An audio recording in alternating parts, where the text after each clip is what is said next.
professeur Loïc Lelouch, directeur de recherche au CNRS, et l'université est aussi donc, enseignant à l'université de Bordeaux-France, qui va donc nous communiquer donc, sur donc, une communication sur les risques psychosociaux en droit du travail, enseignement tiré du droit français et étranger. On a l'occasion de voir un aperçu assez large sur ce qui se fait en France, mais aussi quelques cas certainement dans des pays étrangers. La parole est à vous, professeur. Merci, chers collègues, merci, Monsieur le Président, merci beaucoup à ma collègue Wafa Labadi de m'avoir invité pour échanger avec vous sur les questions des risques sociaux, sur lesquelles je travaille beaucoup en effet depuis longtemps, même si aujourd'hui mes travaux portent sur la santé du travail en général avec une approche assez holistique sans forcément catégoriser les risques pour la santé au travail, car le travail et la santé est tout le système, et donc on écoute une approche systémique du travail avec un ensemble de choses à prendre en compte, un environnement à prendre en compte entre travail et santé au travail. Alors juste petite information, il y a pas mal de retard, moi je ne peux aller, je devrais partir à partir de 10h30 on va dire, d'obligation. D'accord. Je ne pourrais pas aller au-delà. Donc, effectivement, c'est une approche très large entre le droit français qui développe depuis longtemps un droit des risques psychosociaux, sans pour autant avoir une définition juridique. Et effectivement, comme nous venons de le voir, la question d'une définition légale ou pas des risques psychosociaux, je conclurai un peu là-dessus, qui pose question. Hein. C'est tellement difficile à déjà définir, il n'y a pas de définition véritablement identique avec différentes approches, bien qu'au niveau international, alors je ne vais pas faire une dichotomie ici, mais on parle de psychosocial hazard, psychosocial risk, psychosocial factors, pour vraiment faire le tour des risques psychosociaux. Alors rien que là, on voit qu'il y a une difficulté de s'accorder, des différentes approches différentes, soit par les troubles, soit par les risques, etc. En tout cas, le terme psychosocial vient du domaine de la psychologie, de la sociologie du travail, avant d'être adapté en fait, à la pratique du droit du travail, notamment en France.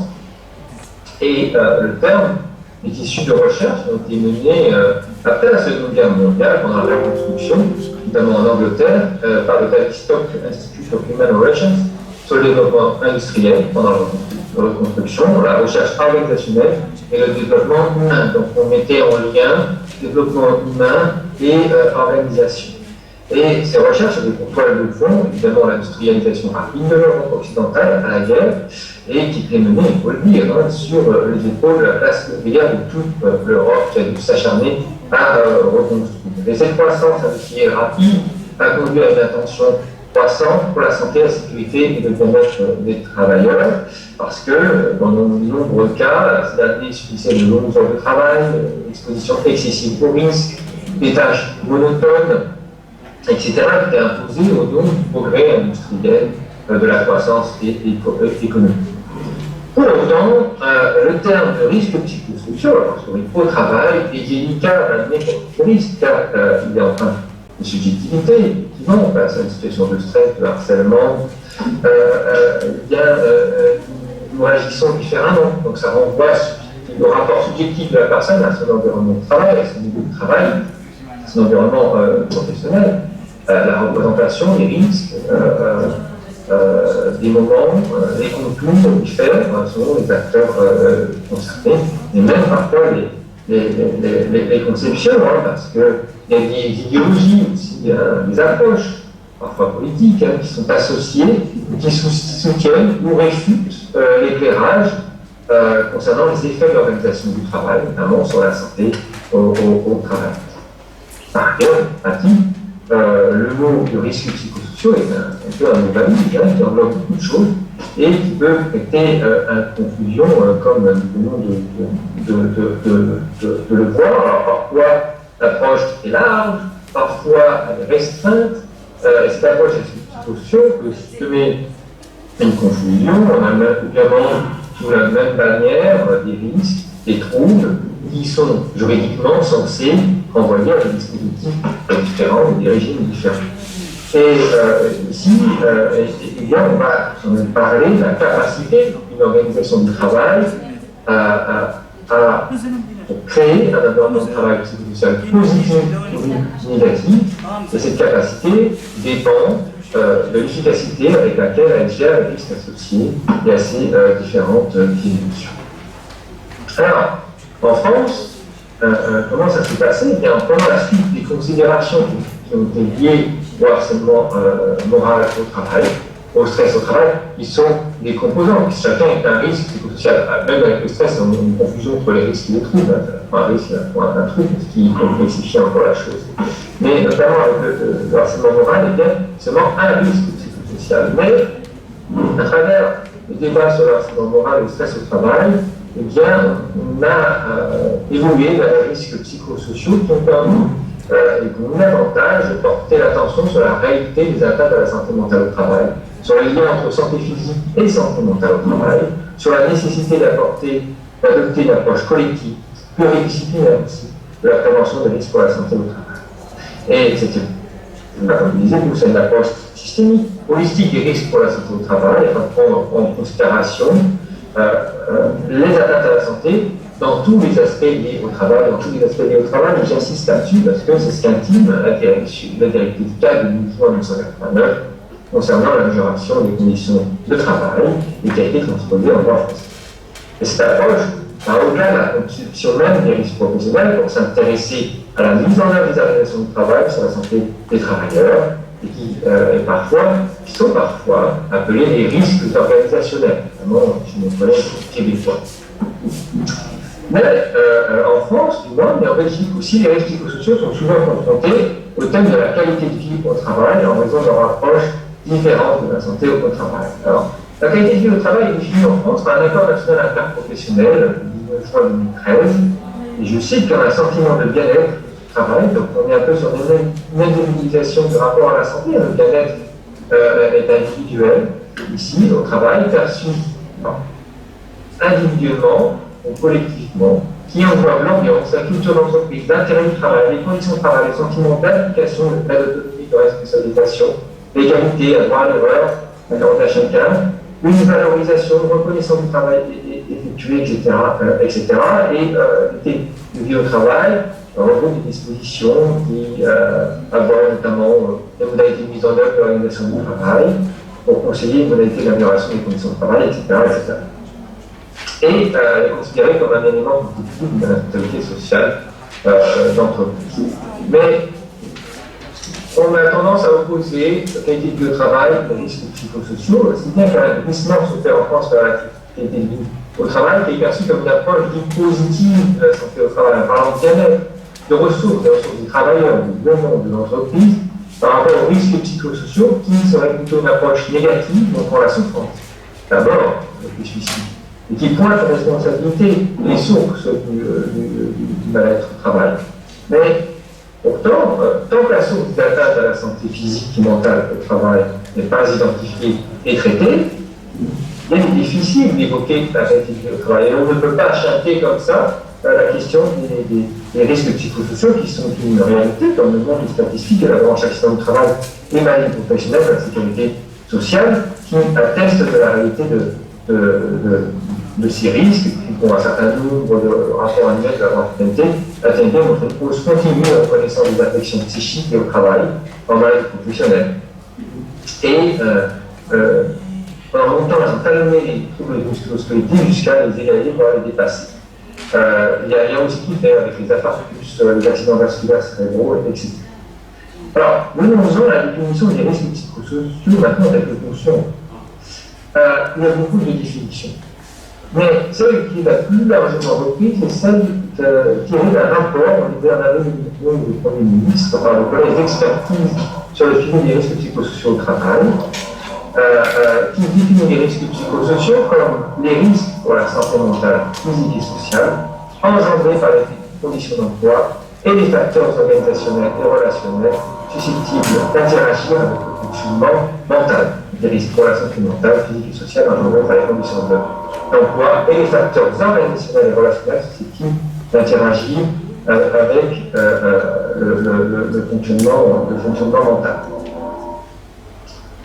Et cette définition est donc reprise dans les différents travaux, en règle générale, donc elle s'impose quand même, notamment parce qu'elle associe à cette définition 6 facteurs de risque qui sont évidemment évoqués pour interroger les travailleurs sur les risques psychosociaux. Donc très rapidement, le premier facteur de risque, c'est l'intensité du travail et le temps de travail. On vise ici les contraintes de vie, les objectifs irréalistes et flous, l'exigence de polyvalence non maîtrisée, l'instruction contradictoire, le nombre de travail, l'horaire typique, etc. La prévisibilité aussi dans le travail. Deuxième facteur de risque, les exigences émotionnelles qui portent sur la nécessité de maîtriser et de façonner nos propres émotions. Le troisième facteur de risque, le manque d'autonomie, qui désigne la possibilité d'être acteur dans son travail. Quatrième facteur de risque, les rapports sociaux au travail dégradés, qui pointe le soutien social. La question du soutien social est extrêmement importante en matière de risque psychosociaux. Et dès lors qu'on perd le soutien social, eh bien, un déséquilibre se crée dans le collectif de travail, des brèches se créent. On pointe aussi l'équilibre effort-récompense, c'est la reconnaissance, les relations avec les collègues, les hiérarchies, les perspectives de carrière, l'adéquation de la tâche à la personne, l'attention portée au bien-être des travailleurs, etc. Cinquième facteur de risque qui est associé à la définition, les conflits de valeurs. Alors les conflits de valeurs sont vraiment catastrophiques quand il y en a, parce elles font vraiment un ravage, parce qu'elles font découvrir à l'ensemble. On appelle les conflits intrapsychiques, qui sont constitutifs à la distorsion de ce qui est exigé du travail et les valeurs professionnelles, sociales et personnelles, notre propre éthique du travail, notre propre éthique de la relation avec le client, et qu'on vous demande de faire le contraire. Et là, vous êtes dans une relation et dans un vrai conflit de valeurs. Et enfin, sixième facteur de risque, on en a parlé lors de la première intervention, l'insécurité de la situation de travail. Il comprend à la fois la sécurité socio-économique, la peur de perdre son emploi, le maintien du niveau de salaire, le travail précaire, mais aussi le risque de changement non maîtrisé de la tâche et des conditions de travail, des restructurations, l'incertitude sur l'avenir de son métier et la pandémie, évidemment, aujourd'hui. Mais pour autant, les risques psychosociaux ne font pas l'objet d'une définition juridique en droit français. Alors, j'anticipe un peu ça, donc la conclusion. C'est que définir juridiquement quelque chose, un phénomène, il faut qu'on soit sûr des contours, des délimitations, de la précision. Ici, en matière de risques psychosociaux, c'est très compliqué.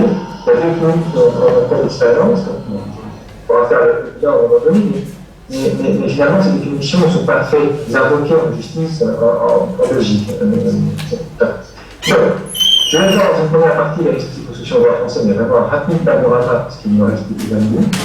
Et ensuite, un peu quelques aperçus de tentatives d'encadrement juridique des risques psychosociaux à certains égards, dans un certain nombre de.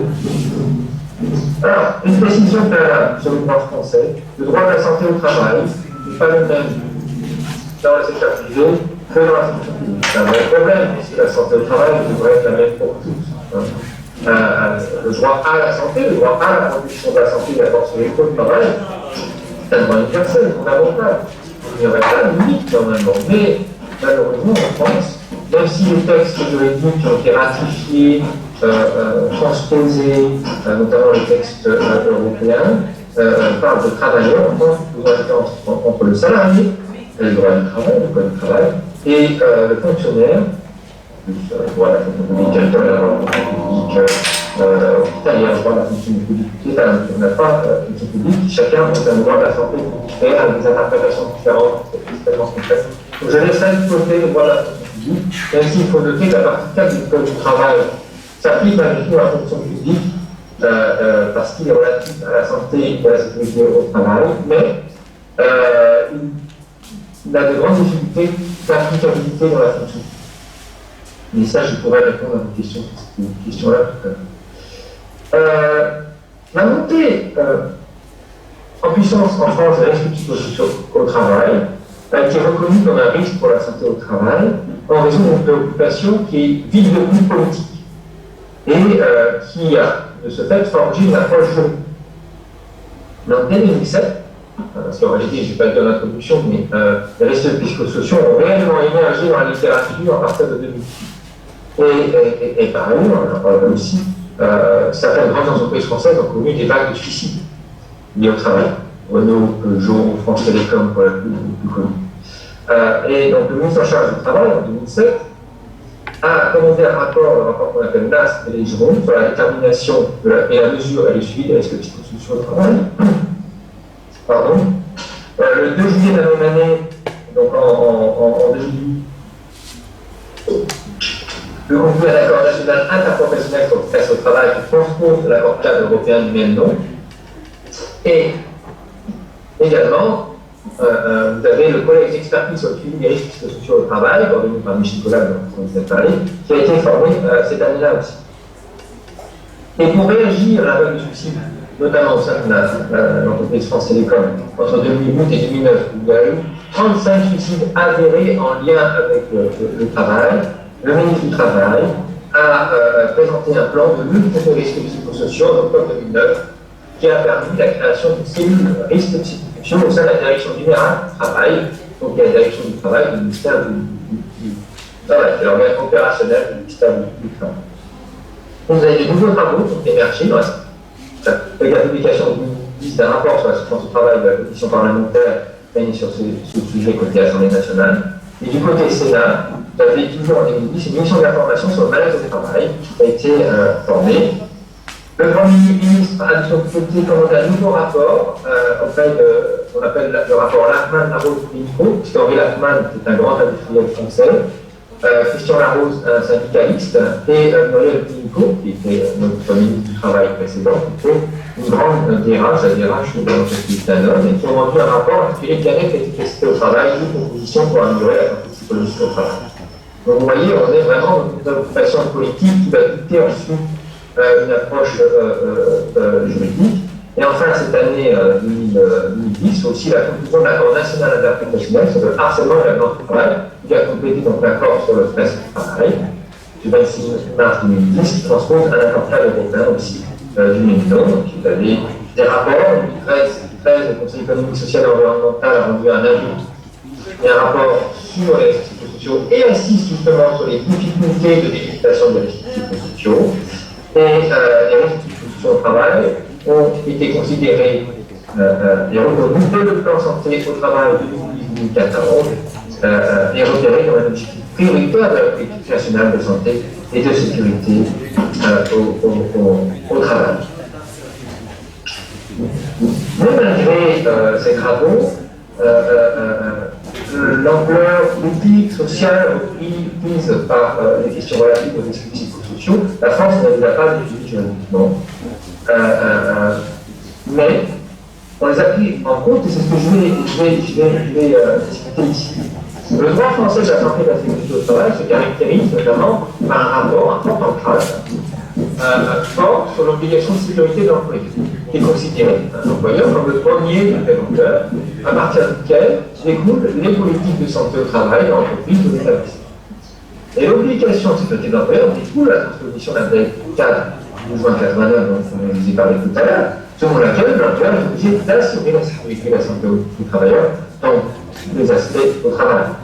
Et cette directive a construit dans l'Union européenne un socle de protection de la santé au travail commun à tous les pays de l'Union européenne, fondé sur la prévention, sur l'obligation de sécurité de l'employeur, mais avec une interprétation différente concernant la portée de l'obligation de sécurité du travail, avec une portée très restrictive dans sa sévérité, mais très large dans les obligations de l'employeur en France, et beaucoup plus limitée à l'époque, avant le Brexit, au Royaume-Uni. On avait deux approches très différentes entre la France et le Royaume-Uni avant le Brexit. La directive fut transposée en décembre 1991 et par la même fait passer le droit à l'hygiène de la sécurité au travail à l'époque à un droit à la santé et sécurité au travail parce que autant de l'hygiène de la sécurité au travail, du droit à l'hygiène de la sécurité au travail, et donc c'est des risques professionnels spécialement identifiés par le Code du travail. Et là, on passe à une obligation générale, sans que, pour qu'il y ait prévention, il y ait des risques spécialement identifiés par le Code du travail. Tous les risques doivent être identifiés, puisqu'on est dans tous les aspects liés au travail. Il y a une deuxième évolution qui s'est opérée, sous l'impulsion de la loi de modernisation sociale du 17 janvier 2002, introduit dans le Code du travail la notion de santé physique et mentale. Initialement prévu dans un but de combattre le harcèlement moral, le dispositif a finalement dépassé le jeu pour lequel il était destiné. Alors je vais très vite, mais j'anticipe sur ma conclusion parce que le temps file, mais ici c'est très intéressant. Et je pense que c'est un des enseignements à tirer aussi. Je pense qu'on ne peut plus passer aujourd'hui, dans l'obligation de sécurité de l'employeur, de reconnaître son obligation de protéger la santé physique et mentale. Si on parlait de santé, ça implique la santé physique et mentale en soi, mais dans la pratique, et dans des risques liés à la santé mentale qui sont plus subjectifs, qui ne s'objectivent pas comme la santé physique, avec des mesures, par exemple, comme le bruit, sur la poussière, le rayon, les vibrations, etc. Eh bien, dans les risques psychosociaux, c'est beaucoup plus subjectif, ils ne se voient pas, ils ne se voient pas. Donc, pour que dans la pratique du droit, les entreprises et les employeurs prennent en compte leur obligation de sécurité de la santé mentale, il faut l'inscrire dans le marbre, sinon dans la pratique, ça ne peut plus ignorer. Et au-delà de la reconnaissance d'un régime juridique spécifique à ce moment qui a permis d'introduire la notion de santé physique et mentale dans l'obligation de sécurité de l'employeur. On a introduit aussi l'obligation, la notion de santé physique et mentale dans les compétences des organes de représentation du personnel en santé au travail, dans le droit d'alerte des travailleurs et des représentants du personnel, et dans les compétences du médecin du travail. Parce qu'effectivement, l'employeur a des organismes, des organes, des instruments qui lui permettent de mettre en œuvre une politique de santé au travail, et je vais y venir. Et juste avant, j'aimerais quand même souligner la question de la portée de l'obligation de sécurité de l'employeur. Je vais pas revenir sur la question de l'obligation de sécurité de l'employeur, etc., qui n'a plus d'effet aujourd'hui depuis le 25 novembre 2000. En revanche, aujourd'hui, comment le juge de cassation et le juge appréhendent la portée de l'obligation de sécurité? Aujourd'hui, on qualifie la nouvelle exécution de l'obligation de sécurité de l'employeur au regard de l'exécution des principes de prévention. Ils sont donc de neuf. C'est-à-dire que vous avez un article du Code du travail sur l'obligation de sécurité, le 21 du Code du travail, et une obligation de prévention, évidemment. Dans l'article 41-21-2, on a redécouvert les principes de prévention de l'employeur, donc qui doit s'appliquer pour exécuter son obligation de sécurité. Donc, ces risques sont au nombre de 9 et s'appliquent aux risques psychosociaux. Premièrement, éviter les risques. L'employeur doit éviter les risques, donc c'est la prévention primaire. On évite les risques, on fait bien les risques. Ils ne doivent pas exister. Deuxième principe, évaluer les risques qui ne peuvent pas être évités. Les risques psychosociaux, ça peut arriver, mais il faut les évaluer de manière à prendre des mesures de prévention qui sont proportionnées à ce risque. Troisième principe à respecter, combattre les risques à la source. C'est aussi la transposition de la directive 4 de 89. Mais combattre les risques à la source. Sauf les risques psychosociaux sont bien souvent organisationnels. Quatrième principe, très important, adapter le travail à l'homme. Adapter le travail à l'homme. L'homme doit être au centre des processus productifs et organisationnels. La machine est au service de l'homme. C'est pas l'homme qui est au service de la machine. Gardez bien ça en tête, aujourd'hui, quand on commence à parler de l'influence grandissante des robots et de l'intelligence artificielle. C'est l'homme. Toujours être, c'est la machine qui doit toujours être au service de l'homme. Ça ne va pas être une contrainte supplémentaire, au contraire, ça doit lui faciliter le travail. Donc, adapter le travail à l'homme, en particulier c'est pour ça la conception des postes, il faut les équipements, les méthodes de travail, limiter le travail monotone, etc. Cinquième principe, tenir compte de l'état d'évolution de la technique et des technologies. Sixième principe, remplacer ce qui est dangereux par ce qui n'est pas dangereux, parce ce qui est moins dangereux, voilà, on n'est plus dans les risques classiques. Septième point, la prévention. en y intégrant dans un ensemble cohérent la technologie, l'organisation du travail, les conditions de travail, les relations sociales, l'influence des facteurs ambiants, notamment les facteurs ambiants, le harcèlement moral, le harcèlement sexuel, les agissements sexistes, sont même définis.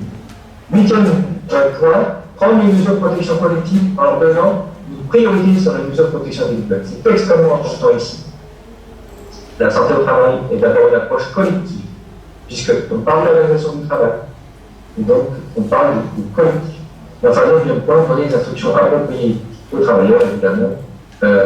C'est un point important, notamment quand on parle d'organisation adaptée aux travailleurs, des objectifs adaptés, pas de contradiction, attention au conflit de valeurs, etc.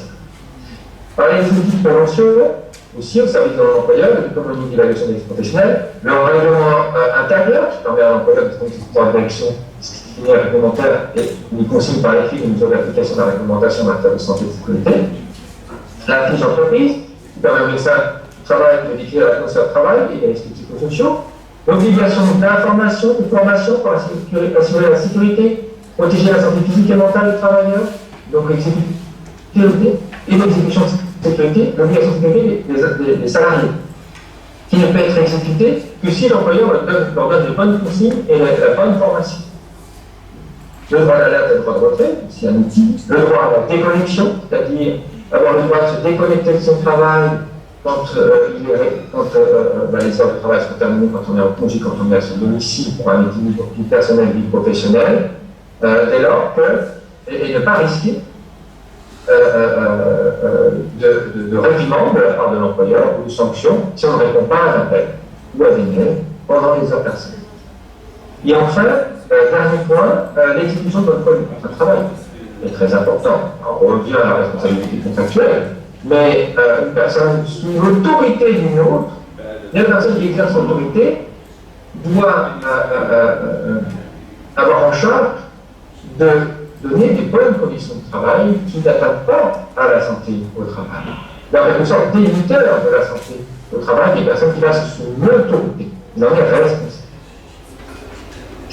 Il y a ensuite un certain nombre d'accords nationaux interprofessionnels, on en a parlé, sur le stress, le harcèlement et la violence au travail, la qualité de vie au travail aussi, un accord national interprofessionnel très récent sur la mise en œuvre réussie du télétravail, il y a un accord encore plus récent de 9 octobre 2009 pour une prévention renforcée, une œuvre renouvelée en matière de santé au travail et conditions de travail. Après, il y a un certain nombre d'acteurs, évidemment, il y a l'inspection du travail, facteurs externes, l'inspection du travail, les contrôleurs des CARSAT, les caisses d'assurance retraite et de santé au travail, ça coûte cher pour l'assurance, la branche accident de travail et professionnel. Donc, c'est aussi essentiel pour elle qu'on prévienne les risques. Vous avez des acteurs externes, toujours à la santé, à l'entreprise, qui sont des grandes agences nationales, comme l'Institut national de recherche et de sécurité pour la prévention des maladies professionnelles, et l'IRS, l'Agence nationale pour l'amélioration des conditions de travail, et tout un réseau régional, l'Agence nationale de sécurité sanitaire et l'alimentation et l'environnement du travail, qui développe des outils, des expertises qui sont accessibles à toutes les entreprises. Donc voilà, très rapidement, brosser l'approche française, même si je n'ai pas encore parlé peut-être de l'affaire France Télécom. On reconnaît ici au pénal une sorte de harcèlement moral institutionnel, c'est-à-dire que c'est un plan d'organisation du travail qui stresse une communauté de travailleurs et qui pousse à se suicider. Sur des thématiques psychosociaux aussi complexes, ça pousse à être créatif, finalement. Et la jurisprudence, dans son pouvoir d'interprétation, l'analyse des faits, a un pouvoir, on ne dirait pas créateur en France, mais malgré tout d'interprétation tellement puissante qui permet véritablement d'interpréter dans le sens des risques psychosociaux les textes juridiques. On reconnaît aussi le harcèlement moral managérial, c'est-à-dire une méthode de gestion qui vise une personne en particulier et qui la stress et peut la pousser au suicide. On reconnaît aussi le pouvoir du juge au nom de de la santé, de s'initier dans le pouvoir de direction de l'employeur, dès lors qu'on considère qu'un plan de restructuration du personnel est susceptible de créer des risques psychosociaux, des risques pour la santé des travailleurs, et dans les mêmes, surtout les plans de restructuration, les plans de sauvegarde de l'emploi, ils doivent désormais prendre en compte les risques psychosociaux. Et ça, c'est une création jurisprudentielle. Alors, sur les droits étrangers, il me reste 3-4 minutes, et avant de conclure, très clairement, le droit français, à travers mon expertise, a une meilleure appréhension des risques psychosociaux que un certain nombre de la plupart des droits étrangers, même en regard du droit scandinave. Dans les droits étrangers, on retrouve des risques psychosociaux à travers différents textes.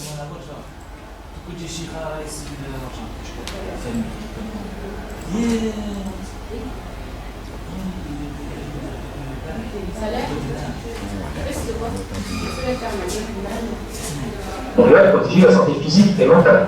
Je disais tout à l'heure. D'adapter le travail avec la santé physique et mentale. Intégré depuis longtemps dans le livre de l'Europe du Nord. La convocation aussi de concepts clés dans la lutte contre la violence physique et psychologique au travail, la protection de la dignité de la sécurité physique et psychique. Et concrètement, démontrer soit par le harcèlement moral, soit par le stress au travail, soit par la fatigue, voire même les risques psychosociaux, ce qui est plutôt sensible. Donc on le voit sur le harcèlement moral, on a des entrées avec une définition juridique de harcèlement moral au travail en Belgique, au Portugal, au Chili, au Québec, en Pologne par exemple, mais en Colombie aussi, et d'autres, mais très souvent on reste dans une formule déclaratoire, et d'ailleurs il n'y a pas de dispositif de prévention. Il faut envoyer d'ailleurs des dispositifs de prévention. Si vous n'avez qu'une définition, et il est difficile de prévenir les risques, la définition ne sert qu'à réparer finalement, ou à sanctionner. On n'est pas dans la prévention. D'accord? On n'est pas dans la prévention pénale. Et ça, c'est très important pour la parenthèse. Par ailleurs, on parle peu de harcèlement. À travers l'expérience française, ça cantonne peu l'approche des risques à l'approche individuelle. Le harcèlement est d'abord une question de rapport interpersonnel. Et on ne monte pas sur le degré organisationnel et collectif, comme c'est le cas pour les risques de la psychique. L'autre entrée est celle de l'entrée par le stress au travail. Donc en Suède, par exemple, encore pendant l'annonce A, depuis 1977, eh bien, on prend en compte les technologies, l'organisation du travail, le contenu du travail, qui doivent être conçus de manière à ce que le salarié ne soit pas soumis à des contraintes physiques ou de stress mental, qui peuvent entraîner des maladies, des accidents, etc. On doit adapter l'organisation du travail, prendre en compte les conditions de travail qui peuvent être étroitement contrôlées ou restreintes. À noter que la Suède et la Norvège, par exemple, ont une inspection du travail spécialement dédiée à la santé et à la sécurité. Et l'autorité environnement politique passe des conventions avec les syndicats, qui sont très forts dans les pays nordiques, au niveau régional, pour pouvoir contrôler aussi le type d'entreprise. Il y a également une approche par le stress un peu similaire à la Suède en Corée du Sud. Au Japon, depuis 2015, il y a un programme qui s'appelle le Stress Check Programme du pharmaceutique, qui se travaille sur la stress psychologique et sur le travail. Ce sont des dispositions obligatoires où l'employeur doit procéder à un stress check au moins une fois par an sur tous les lieux de travail. Dans les entreprises qui ont au moins 50 salariés, et les employeurs ne doivent pas connaître l'application du stress check pour les salariés individuellement. Là, en fait, un panorama photographique de l'état de stress de sa collectivité de travail. Du côté de l'Italie, on a intégré le stress au travail dans l'obligation de sécurité de l'employeur à la suite de la transposition de l'accord cadre européen sur le stress au travail. En Belgique, depuis 1999, il y a une convention collective qui s'applique aux salariés sur le stress au travail et qui le définit ici comme un état perçu comme négatif par les travailleurs, qui s'accompagne de plaintes dans des dysfonctionnements de niveau physique, psychique et ou social, qui est la conséquence du fait que les travailleurs ne sont pas en mesure de répondre aux exigences et attentes qui leur sont posées par leur situation de travail. Et la Belgique aborde par ailleurs la question du stress du point de vue des conditions de travail, mais a évolué aussi très récemment, à la fois en définissant, donc on a vu le harcèlement moral, mais en ne faisant pas un amalgame entre harcèlement moral au travail et risques psychosociaux. Depuis 2014, la Belgique définit les risques psychosociaux juridiquement comme la probabilité qu'un ou plusieurs travailleurs subissent un dommage psychique qui peut également s'accompagner d'un dommage physique suite à l'exposition des composantes de l'organisation du travail, du contenu du travail, des conditions du travail, des conditions de vie au travail et des relations interpersonnelles au travail sur lesquelles l'employeur a un impact qui comporte objectivement un danger. Donc, il y a une petite limitation qui a été introduite par les organisations d'employeurs, c'est-à-dire que l'employeur doit avoir un impact sur les risques ici en termes psychosocial et ce risque comporte objectivement un danger. Donc c'est très intéressant de distinguer les deux voies, de ne pas faire un amalgame entre harcèlement et risques psychosociaux. Ensuite, l'Estonie, c'est définir les risques psychosociaux, le Pérou, le Salvador, mais, alors Salvador de manière très précise, un tas de sous-points, mais on est que dans la définition, on n'a pas de dispositif derrière, on n'a pas armé l'employeur pour les prévenir, on n'a pas armé les organes de prévention. Donc en conclusion, je suis arrivé au terme de parole. Parmi les enseignements tirés du droit français et du droit étranger, il n'y a pas une règle unique pour faire face aux risques psychosociaux. Il ne suffit pas non plus d'être déclaratoire, il faut vraiment avoir des perspectives juridiques et ne pas mettre l'employeur en situation de répondre que formellement à des obligations. Voilà, j'ai rempli mon document unique, j'ai parlé un peu de risques psychosociaux dans mon règlement intérieur, j'ai un programme de prévention dit de méthode, mais je n'ai pas les moyens pour le mettre en œuvre, etc.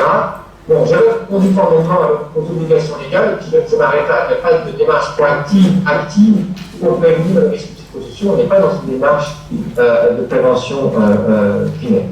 Ensuite, certains pays vont préférer une approche par la voie légale, d'autres par la voie du dialogue social, ou encore le développement des normes de bonnes pratiques. On le voit beaucoup dans les pays du nord de l'Europe, où il y a, par exemple, en Suède, on a un cadre légal dont je vous ai parlé, et derrière, c'est la Work Environment Solidity qui émet vraiment des dispositions, des recommandations très précises dont doivent se saisir les employeurs, notamment concernant les risques organisationnels.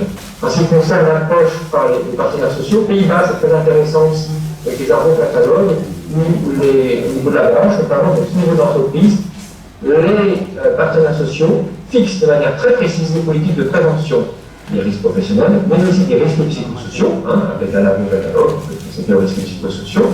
Et comme l'employeur en est signataire,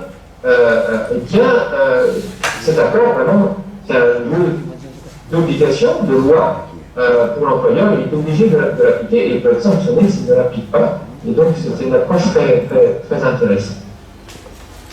Donc, voilà à peu près ce que je voulais vous dire.